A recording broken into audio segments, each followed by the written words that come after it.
After months of tensions, diplomacy is now moving fast on the Korean peninsula.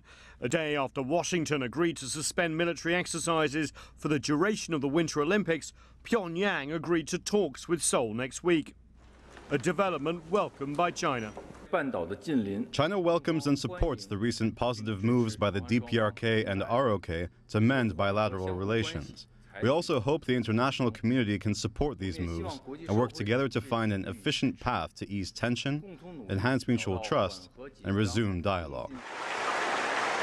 The DPRK's leader Kim Jong-un said he was open to dialogue in his New Year's Day address. His counterpart in the south, President Jae-in, quickly seized on this. The hotline between the two countries has been reactivated. Now talks are confirmed for next Tuesday at the village of Panmunjom, the so-called truce village in the demilitarized zone.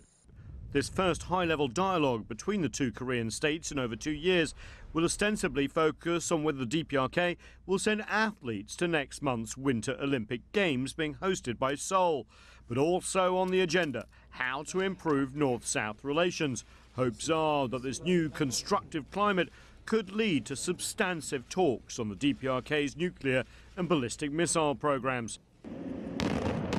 The suspension of military exercises by the US is an apparent turnaround in US policy. Up till now, the US has declined any halt in joint military exercises as part of the White House policy of maximum pressure on the DPRK.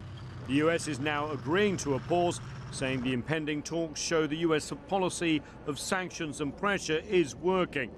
The US Department of Defense says it's just delaying the exercises and that the temporary suspension is not in response to any action by the DPRK.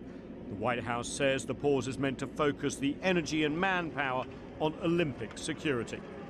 Washington is in fact responding to a request from Seoul to suspend the military exercises, and that response came after the positive New Year's message from the DPRK's leader, Kim Jong-un.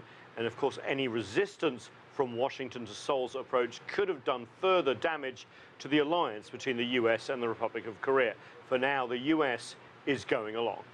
Nathan King, CGTN, Washington.